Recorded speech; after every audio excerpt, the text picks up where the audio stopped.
somebody first comes to me, I'm always like, well, so what's your distribution strategy here? What do you have going? What are you doing? What do you know you've got, or what are you waiting to hear?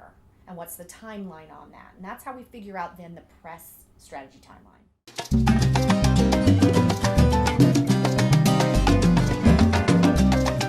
Hey, Common Sensester, if you're looking for acting tips, industry insights, interviews, or life lessons, you have come to the right place. Today, my guest is Tammy Lynn. She is a publicist and the founder of Spotlight PR. She has been doing publicity for over 20 years and has worked in New York and Los Angeles with some of the top PR companies in the business. Please help me welcome Tammy Lynn. Hello. Hello. Well, thank you. I want to talk about walking the red carpet. Okay. Because as an actor, you work really hard to get the project. You got it. Now you get invited to walk the red carpet. Exciting. And that red carpet can be very intimidating. Yes. What is the best approach for an actor who wants to walk the red carpet? Okay. You have the different parts of the carpet, right? And some carpets are big and some are small. Even if you go to a little film festival, maybe it's just a quick step and repeat and there's, one camera there, whatever. All the different things still apply. You want to, I always tell people, you want to practice a little bit at home. So figure out what you're wearing before that day and walk around in it, own it. If it's a jacket, if you're a man, learn where are my lines at and how do I look best, and should I put my hand in my pocket or should I just stand there, and what's my best angle? Is it this side? Is it this side? Know how you look in that outfit. Women, try on those shoes before you start walking in a carpet, just so that you make sure that you're comfortable, because I think what happens is it's we all get a little nervous, right? You're going in front of lights and cameras and all kinds of stuff. So you want to make sure that what you're wearing, you look good, and that you've had it on your body before, so that you work out. If it's a brand new dress and there's something pinching me here, get rid of that. Figure out what that is. And you don't have to have a stylist to do that. Mm-hmm. Most people know what they like to wear and feel good about.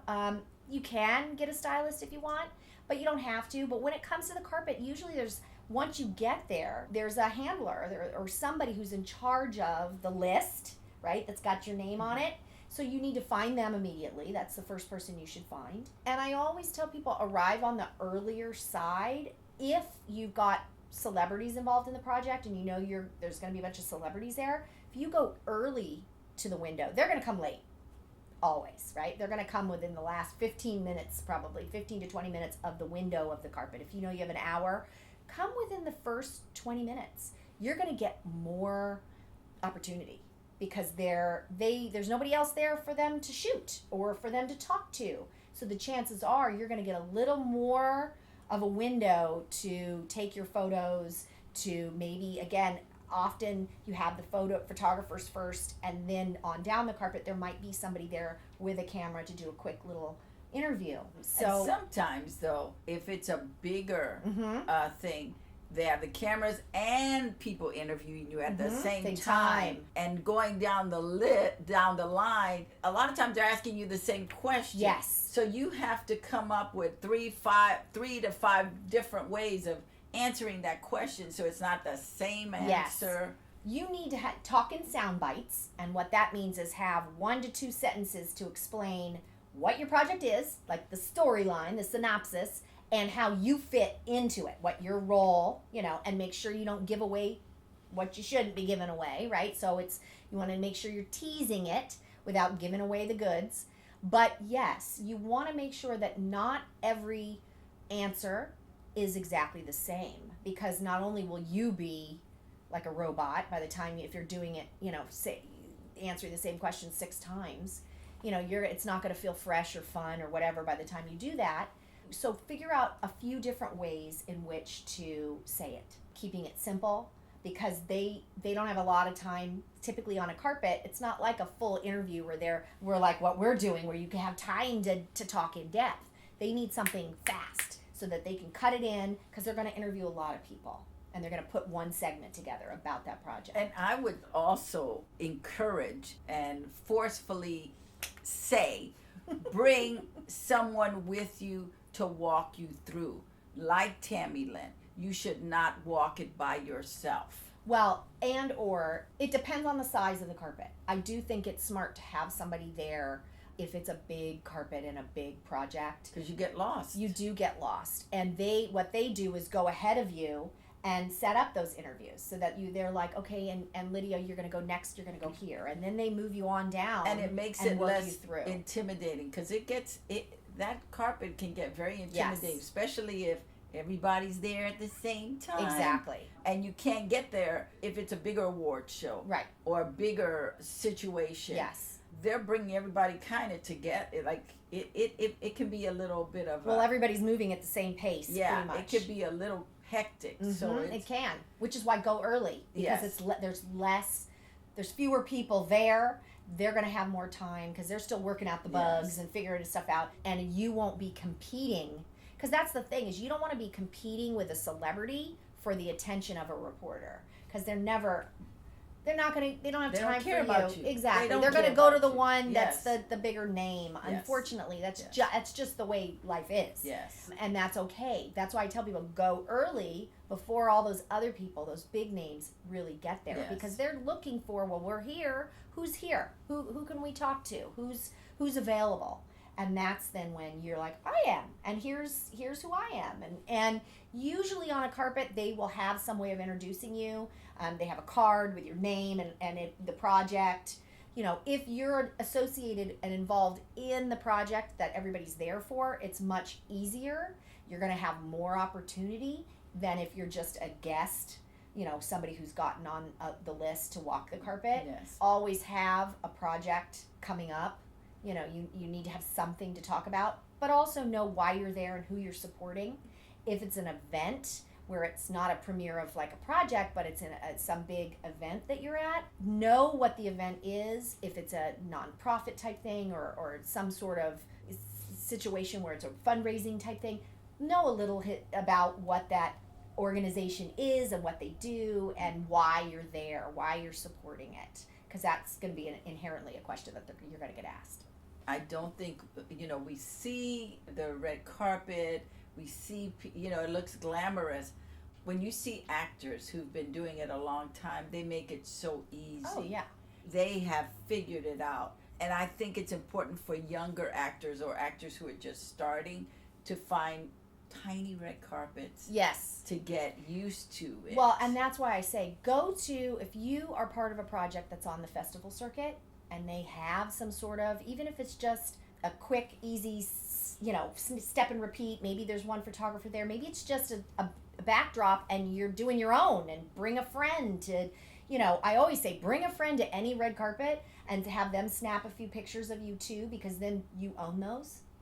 Unlike if it's just Getty images, you don't own that. Right. So, but use those smaller opportunities to gain that confidence, so that then, again, it goes back to start small, then the next step, and each time, so that when you're finally in that big project, it's not so scary and overwhelming, because there will be new things, sure, that'll come up, but you kind of feel like, oh, kind of done this before. I kind of get it. Yeah, and I look here and I look there, and there's a camera here and one here. I'm actually right now in the process of teaming up with a photographer to teach a red carpet class. Awesome. So that'll be coming out this year, awesome. Which is exciting. Awesome. Because I know it's something that you don't know all the ins and outs. No. So, and that was a need that I was like, oh, I need to be doing that. And he felt the same way. He wants to give the tips from a photographer's point of view. Here's what you should know. That would be for an actor or a creator or a writer or anybody who would walk, an editor or whatever, anybody who would walk a carpet. And as soon as you put it up, I will be posting. Yeah, okay, good. Yes. I will let you know. Yeah. And it's scary but necessarily to master. Oh, yeah. So for an actor. Because you're right, celebrities make it look so easy. Yes. But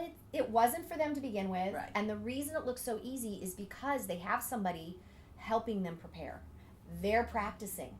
They're figuring out, well, what exactly am I going to say about this role? What stories am I going to share from working on this project?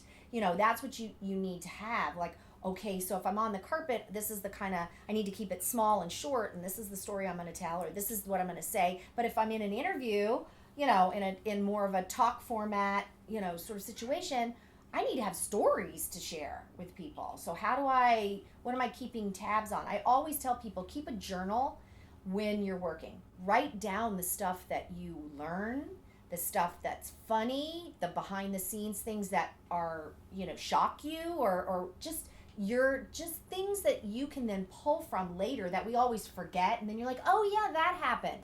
No, you want to have a library of, these are my notes from working on that project, whether you're the creator or the actor or the writer or anybody. Keep notes, because those are the things you're going to refer to later when I say, so what story do you want to tell? What stories you got from behind the scenes? I would gotta also have those.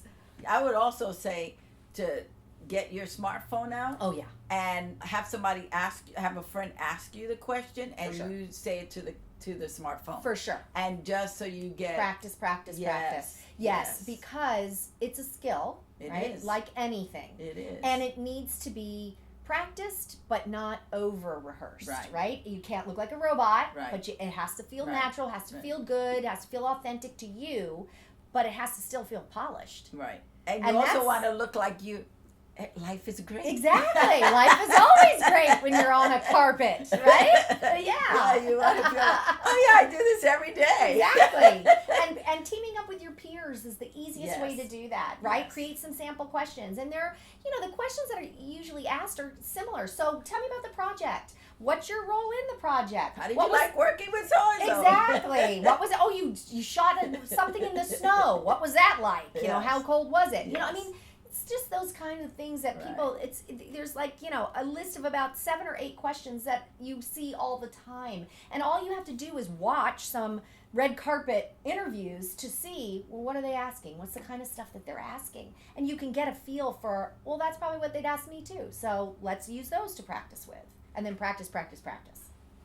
Let's talk about festivals and how you can do publicity for that, either as an actor, a creative, a director, an editor.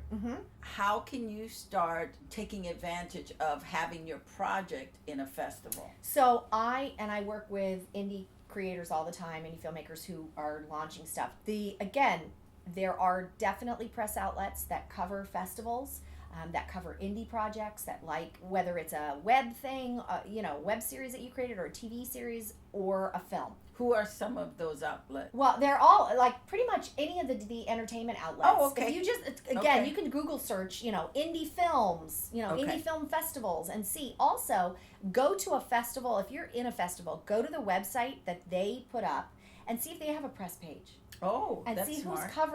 who's covered them.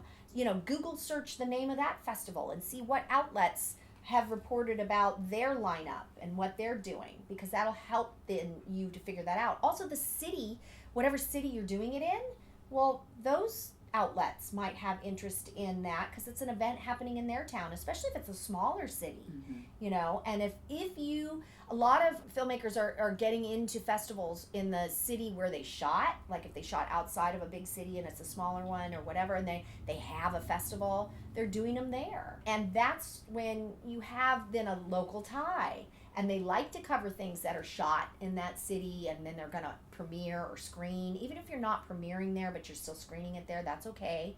I work with people who are on the festival circuit all along, whether it's an actor or the filmmaker, creator, whatever. And we usually start with that very first premiere. Okay. And then we build from there. Because usually you have to have that releasing somewhere public. Again, it goes back to a reporter going, well, why would I want to cover this now? Because it's releasing, right? Because it's going to hit the festival circuit. And here's where it's starting. And it's nice if you know a couple of the ones that you're doing from the beginning, but sometimes you don't. And sometimes you don't get a lot of notice. So I always tell people, let me know when you start to submit stuff. When are you going to find out if you got in, right? That's maybe when we need to first connect is, okay, you're going to find out in, 2 months from now if you got in, you just submitted. So reach back out to me immediately when you know. So you would help that filmmaker get their packet together. Yeah. And then help them with the festivals. Well, I help them promote when they get in. I help them put it out to the press. Here's the press release. And we can create, there's different strategies, and it depends on, again, what their goals are, right? If they want to do a campaign that starts in, Cincinnati, because let's just say that's where it's releasing, and then it's going to, Duluth, and it's going to Dallas, and it's going to, Miami. So, and they may all be within a, 6 or 8 week period, so we can kind of extend that press campaign through that whole time. And some just want to do it for the premiere, and then they're done because they don't know where they're going to screen it next, but they know it's premiering there, and then maybe they're posting it online. So we may do something that then says, okay, it's going to premiere here and then go online, and here's where you can see it then. So it just depends on what their strategy is for releasing as to, and I tailor that to each sort of person. When I first, when somebody first comes to me, I'm always like, well, so what's your distribution strategy here? What do you have going? What are you doing? What do you know you've got, or what are you waiting to hear? And what's the timeline on that? And that's how we figure out then the press strategy timeline. It relates to that. Thank you so much. You're welcome. Amazing. Amazing. You made my day. Good. Please, if you like this message, subscribe to my YouTube channel, hit the notification bell, and definitely give us some feedback in the comments. Till next time, see ya.